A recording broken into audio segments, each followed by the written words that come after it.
A principios de la década de 1960, James Garner y Doris Day brillaron en la pantalla grande como pocas parejas lo hicieron.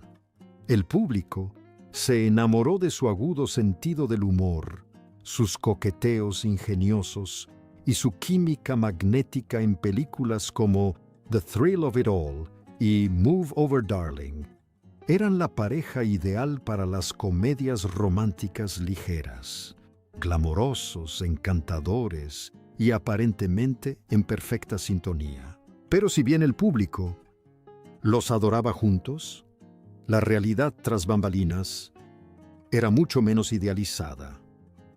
Incluso durante el rodaje, algunos miembros del equipo murmuraban que la relación entre las dos estrellas no era tan cordial como sugería el montaje final. Garner era conocida por ser sencilla, directa y por no prestarse a los juegos de Hollywood. Por otro lado, Doris Day era la novia de América, una imagen cuidadosamente construida que, según el propio Garner, no siempre se correspondía con su comportamiento detrás de las cámaras.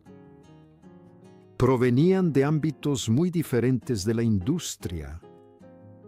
Garner, la estrella de televisión de aspecto rudo convertida en galán, y Day, la estrella de taquilla de imagen inocente moldeada por los estudios que la exigían impecable en todo momento. Su primera colaboración, fruto de la emoción del momento, fue un éxito comercial. Sin embargo, Garner insinuaría más tarde que trabajar con Day distaba mucho de ser emocionante. Años después, en entrevistas, sonreía cortésmente cuando le preguntaban por ella, ofreciendo elogios cuidadosamente elegidos. Pero sus diarios personales contaban una historia diferente. Anotaba momentos en el set que le resultaban desagradables y hacía frecuentes referencias a lo que él llamaba el encanto calculado de Day. Una anotación particularmente reveladora de la época dice: sabe cómo conseguir lo que quiere y sabe cuándo hacerse la inocente. Ahí reside el peligro. Esta frase por sí sola pinta un panorama mucho más complejo que el que Hollywood intentó vender en las giras de prensa y las fotos promocionales. Lo que resulta aún más revelador es la frecuencia con la que Garner volvía al tema en sus escritos, como si esa relación laboral le hubiera dejado una huella mucho más profunda de la que le gustaba admitir. Los ejecutivos del estudio, siempre atentos a la opinión pública, aprovecharon la idea de que Garner y Day eran grandes amigas. Las fotografiaron juntas, orquestaron entrevistas divertidas y utilizaron su química para impulsar la venta de entradas. Durante un tiempo, funcionó. Pero con el paso de los años, el silencio de Garner sobre Day se hizo más notorio. Cuando sus compañeros de reparto y directores recordaban haber trabajado con ella, el nombre de Garner brillaba por su ausencia en sus historias. Él, a su vez, rara vez la mencionaba a menos que se lo pidieran, e incluso entonces sus elogios eran breves y extrañamente fríos. ¿Qué fue exactamente lo que falló entre ellos? ¿Por qué un hombre que se llevaba bien con casi todo el mundo en Hollywood se volvió tan frío con Doris Day? Según sus allegados, todo comenzó un día en el set, un instante que dejó a Garner completamente desconcertado y, en última instancia, traicionado. Y lo que sucedió en ese momento marcó la pauta para todo lo que vino después. Fue durante el rodaje de Move Over Darling cuando las cosas dieron un giro dramático.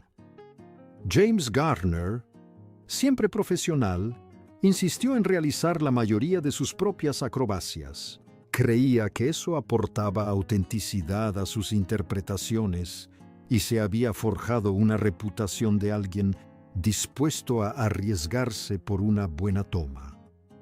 Pero una escena en particular puso a prueba esa reputación y reveló algo en Doris Day que jamás olvidaría.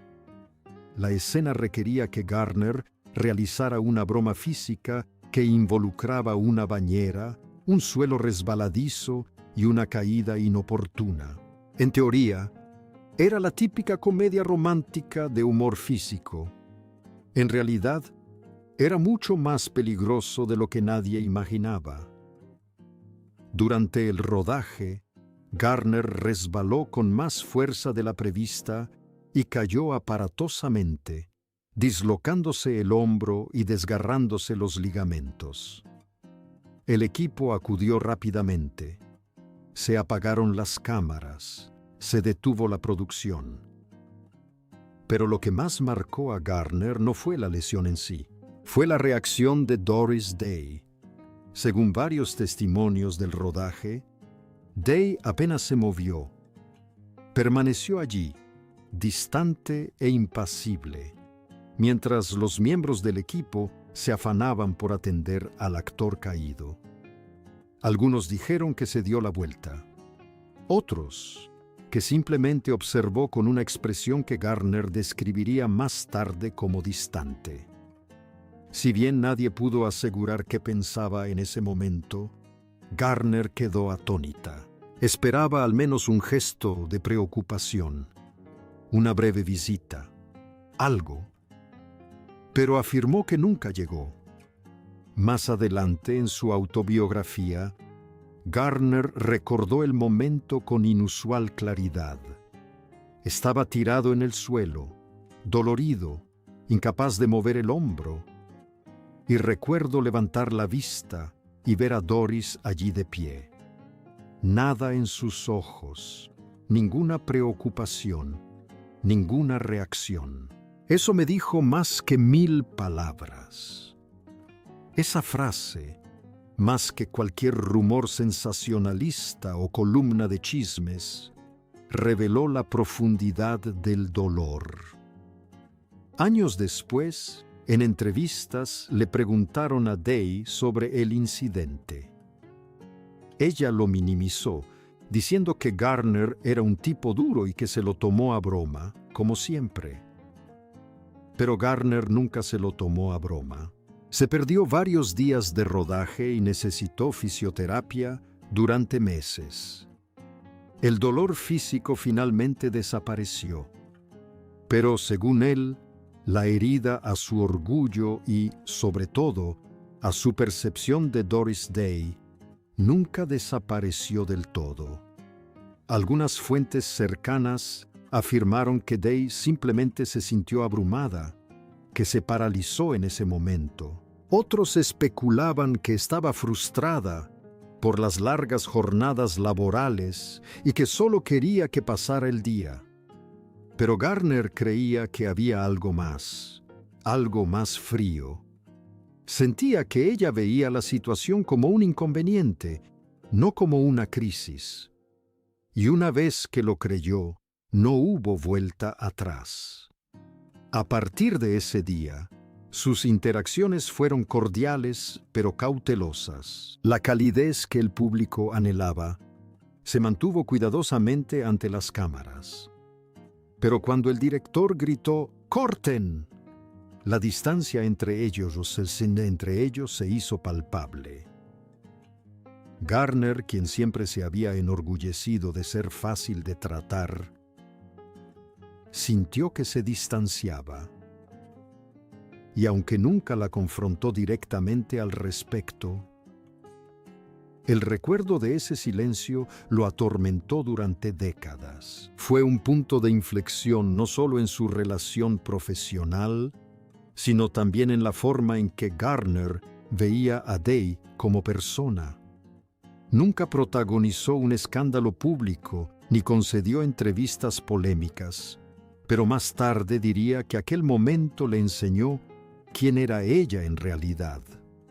Y a partir de entonces, cada decisión que tomara en relación con ella estaría marcada por esa convicción. Tras el éxito de sus dos primeras películas juntos, los estudios estaban deseosos de volver a juntar a James Garner y Doris Day.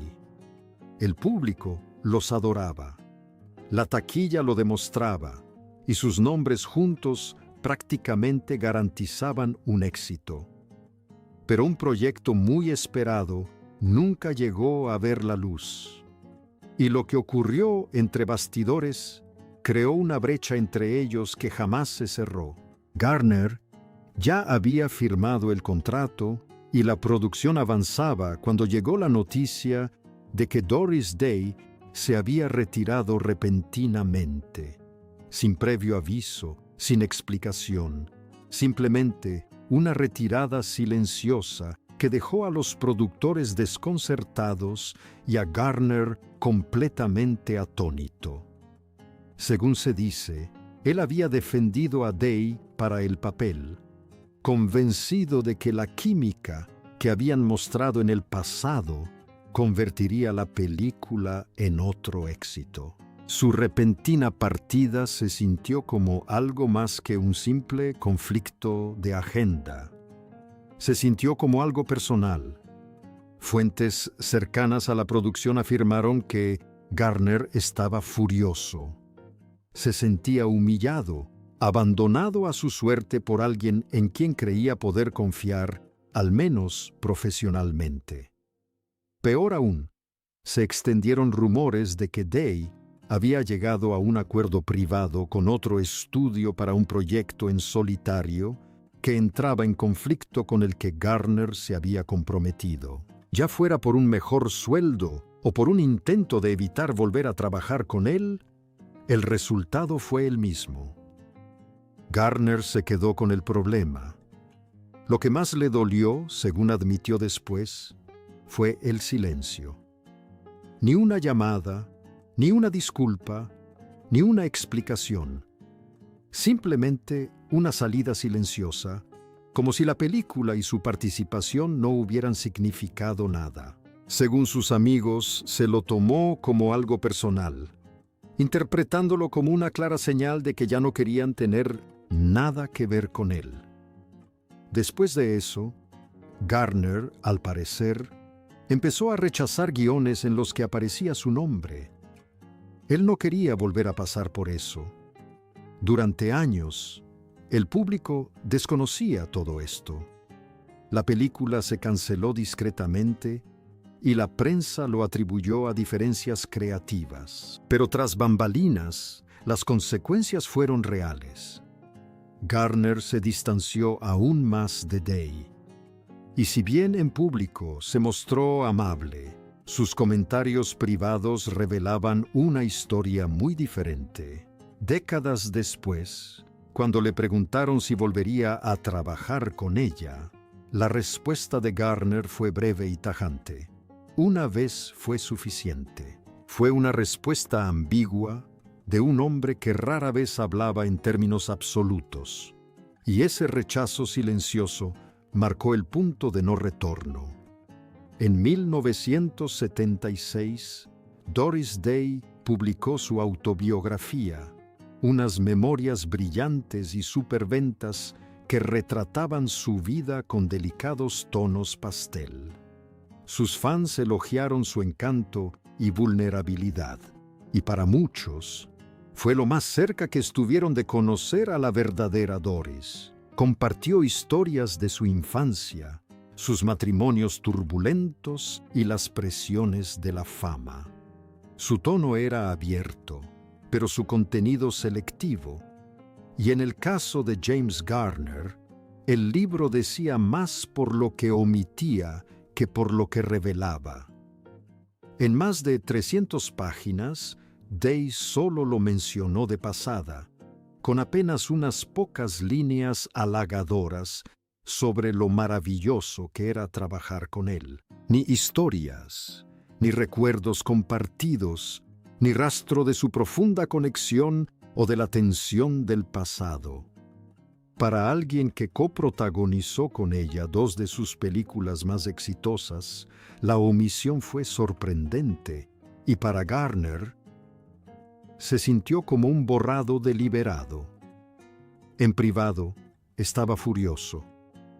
Había esperado al menos algún reconocimiento de los años que pasaron juntos en el set, los buenos y los malos momentos y todo lo demás. Pero en cambio, fue como si lo hubieran borrado por completo de su historia.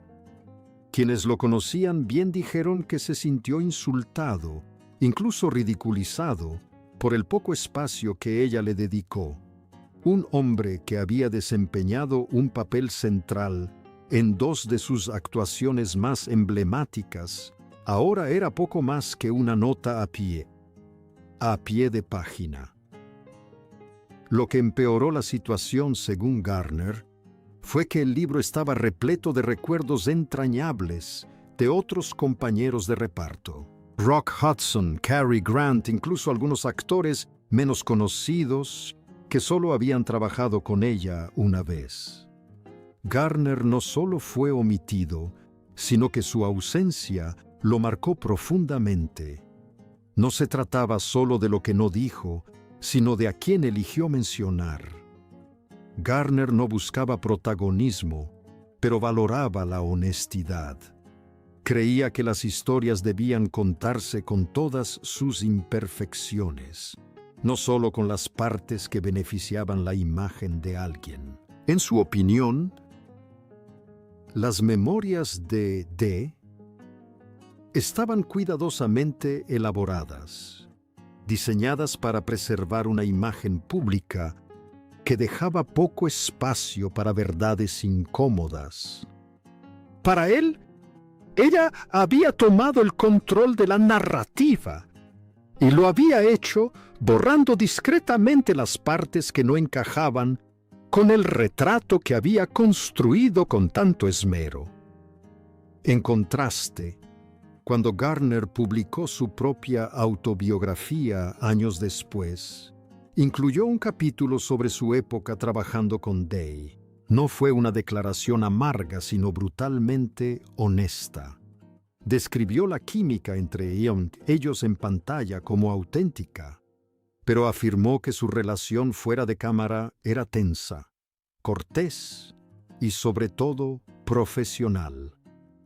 Escribió que nunca la comprendió del todo y que siempre sentía que algo no cuadraba cuando estaban a solas. No había malicia, solo una tensión latente que persistía como una pregunta sin respuesta. La marcada diferencia entre sus dos versiones no hizo sino ahondar la brecha. Mientras los seguidores de Day celebraban su libro, las palabras de Garner cayeron como un trueno silencioso, inesperadas e inquietantes. Algunos lo interpretaron como un ataque final. Otros, como un hombre que finalmente decía la verdad tras años de mantener las apariencias. Pero para quienes sabían cómo había guardado silencio durante décadas, era algo más que eso. Era un cierre, quizás tardío, pero sincero. Y para quienes leyeron entre líneas, era evidente. Garner creía que Doris Day había reescrito la historia y lo había excluido. Y una vez que la historia se reescribe, no hay vuelta atrás. En el Hollywood clásico, el silencio solía ser más elocuente que el escándalo.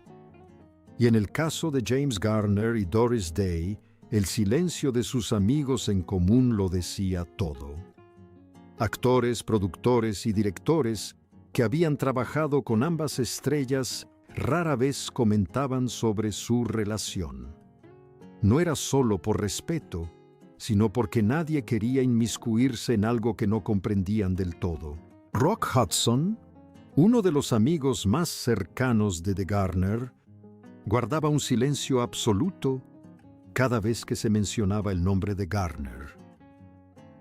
Aunque había trabajado con ambas estrellas y a menudo se le consideraba el nexo entre sus dos mundos, nunca ofreció ninguna explicación sobre lo que había salido mal. Ese silencio solo alimentó las especulaciones. Algunos creían que Hudson sabía más de lo que aparentaba, especialmente sobre las disputas que ocurrían fuera de cámara y que nunca llegaban a los tabloides. Otros en el círculo de Day hicieron lo mismo. Los directores que habían trabajado en sus películas elogiaron su encanto y calidez, pero convenientemente omitieron a Garner al recordarla. Mientras tanto, el propio Garner, conocido por su franqueza, optó por la discreción. Eso ya era significativo. Solía decir lo que pensaba de casi todos en Hollywood, pero con Doris su tono cambió. Había frustración, sí, pero también algo más profundo. Decepción, tal vez incluso tristeza. Con el tiempo, los rumores se extendieron. Algunos especulaban que la tensión entre Garner y Day podría tener raíces personales, más allá de un simple desencuentro profesional. Un romance fallido, una discusión secreta, una promesa rota. Nadie podía asegurarlo, pero quienes conocían bien a ambas estrellas admitían que la dinámica entre ellas era compleja, incluso años después de haber dejado de trabajar juntas. Lo que añadió otra capa al misterio fue la forma en que se siguió celebrando ese día en Hollywood. Fue homenajeada repetidamente y elogiada como uno de los últimos grandes iconos de una época pasada. Garner nunca se opuso públicamente, pero según algunas fuentes, le irritaba la facilidad con la que parecía escapar a las críticas. Tenía un encanto irresistible, recordó un amigo de Garner. Pero ese encanto nunca volvió a surtir efecto en Jim. Ante la opinión pública, Day seguía siendo intocable. Garner, por su parte, cargaba con el peso de un pasado sin resolver del que nadie quería hablar. Y aunque nunca intentó menospreciarla, tampoco se libró jamás de la sensación de que algo importante entre ellos había quedado sin decir, y ese silencio perduraría hasta el final. Con el paso de las décadas, James Garner siguió siendo una figura respetada en Hollywood, elegante en su vejez, discreto en su retiro y querido por sus fans, quienes lo recordaban como un galán que nunca se dejó influenciar por las normas.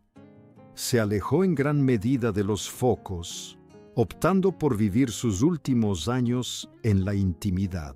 Pero a los 85 años, en una entrevista que pocos esperaban y para la que aún menos estaban preparados, Garner finalmente habló del nombre que había ensombrecido su legado durante décadas: Doris Day. La entrevista no estaba planeada como una confesión. Comenzó como una retrospectiva, un repaso a una carrera legendaria. Pero cuando la conversación derivó hacia la época dorada de las comedias románticas, el entrevistador mencionó a Day casi de pasada. Por un instante Garner guardó silencio. Luego, con un suspiro, pronunció unas palabras que sorprenderían incluso a sus allegados. Nunca la perdoné del todo. No lo dijo con ira, sino en voz baja, reflexiva, casi con tristeza.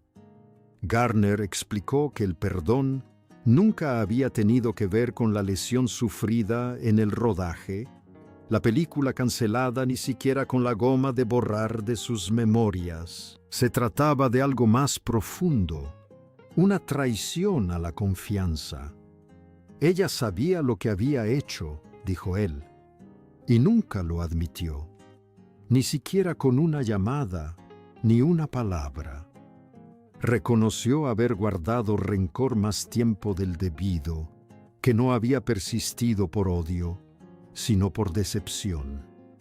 Tuvimos la oportunidad de ser algo grande, dijo, no solo en pantalla, sino quizás incluso fuera de ella.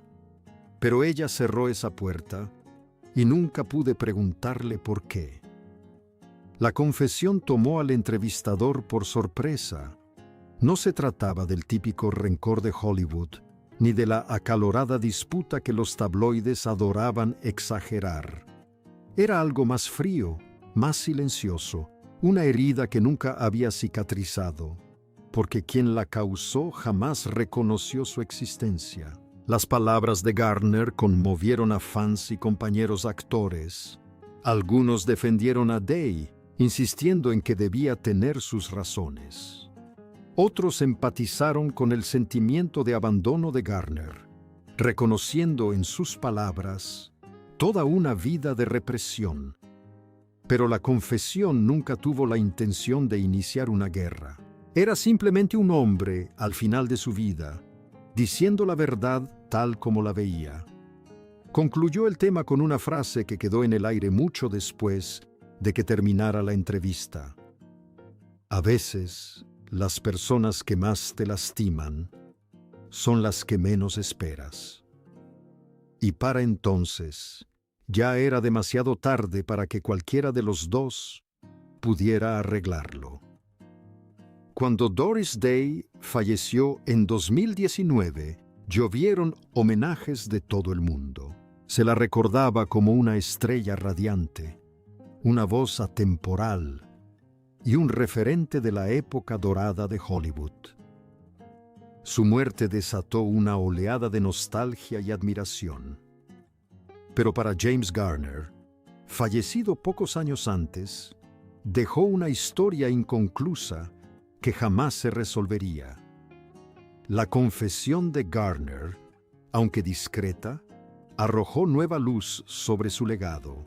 Los fans volvieron a ver sus películas, buscando sutiles señales de tensión, preguntándose qué había ocurrido realmente tras esas sonrisas pícaras y esa sincronización cómica perfecta. Pero lo que fuera que existiera entre ellos, el dolor, los malentendidos, el resentimiento, murió con ellos. No habría disculpas, ni cartas desenterradas, ni reconciliación de última hora. La puerta quedó cerrada para siempre. Desde entonces, biógrafos e historiadores del cine han intentado reconstruir lo sucedido. Algunos creen que la ruptura fue profesional, producto de personalidades incompatibles y egos ocultos. Otros piensan que fue personal, quizás incluso romántica, algo más íntimo que ninguno de los dos actores quiso comentar públicamente. Pero la verdad sigue siendo un misterio. Doris Day nunca se pronunció sobre los comentarios posteriores de Garner. No está claro si siquiera los escuchó. En sus últimos años, se había vuelto muy reservada, concediendo pocas entrevistas y centrándose principalmente en su labor de defensa de los animales. Para cuando Garner finalmente se sinceró, ya se había retirado de la vida pública. Si se arrepintió de algo, nunca lo expresó. Y así, el misterio persiste. Dos de las estrellas más brillantes de Hollywood, unidas para siempre por dos películas clásicas y décadas de especulación, dejaron un legado tan deslumbrante como incompleto. Su química en pantalla era real. De eso nadie duda. Pero la distancia tras el telón revela una historia más inquietante de oportunidades perdidas, orgullo herido y un silencio que hablaba más alto que cualquier guión. Al final, tal vez no se trataba de culpar a nadie. Tal vez se trataba de dos personas moldeadas por una industria que exigía perfección, sonrisas forzadas y silencio ante el dolor. Lo que compartieron en pantalla brindó alegría a millones. Pero lo que callaron cuenta una historia muy diferente, una que quizás nunca llegue a comprenderse del todo. Y tal vez esa sea la parte más humana de todas.